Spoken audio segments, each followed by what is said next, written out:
Qabel ma jieħdu waqfa mistħoqqa wara sena skolastika, l-istudenti tal-MCAST qed jesebixxu xogħolhom fl-MCAST EXPO. Silvio De Bono, l-President tal-Bord tal-Gvernaturi, spjega kif permezz tal-MCAST EXPO studenti prospettivi jkunu mejjuna jieħdu idea ta' xemm offrut mill-istituzzjoni akademika. L-istudenti jkunu jistgħu li fl-aħħar tas-sena akademika tagħhom ikunu jistgħu juru l-proġetti tant sbieħ li jkunu għamlu fid-diversi joqsma fid-diversi istituti li għandna. Barra minn hekk fl-Expo wkoll l-istudenti jkunu waslu biex juru it-talenti tagħhom lil studenti oħrajn illi jkunu qegħdin jitħajru illi jiġu l-MCAST. Wieħed mill-istituti li kellu ammont konsiderevoli ta' esebizzjonijiet kien dak tal-Engineering and Transport Electrical and Electronics. Tkellimna ma' Clayton Vella li għamel proġett marbut ma' xi ħaġa li hija sinonima ħafna max-xhur tas-sajf.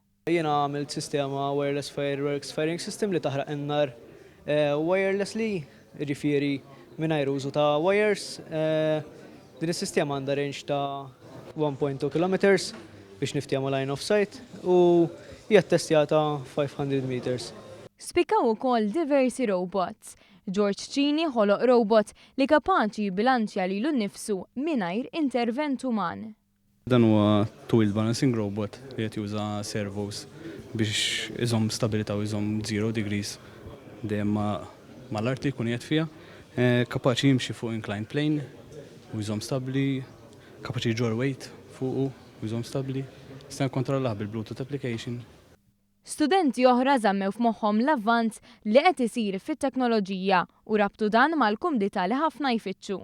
Eżempju ta' dan kien ir-robot li ħalaq Andrea Polman John. Il-proġett tiegħi huwa four-wheel drive robot. L-idea hi li noffri platform li fuq ħadd ieħor jista' jibni proġetti kbar, proġetti bħal mobile vacuum cleaner, mobile fire extinguisher, juża closed loop control biex jikkontrolla accurately fejn sejjer. Bażikament dak hu jiflaħ sa payload ta' 2 kilos u jiġi kontrollat minn Bluetooth.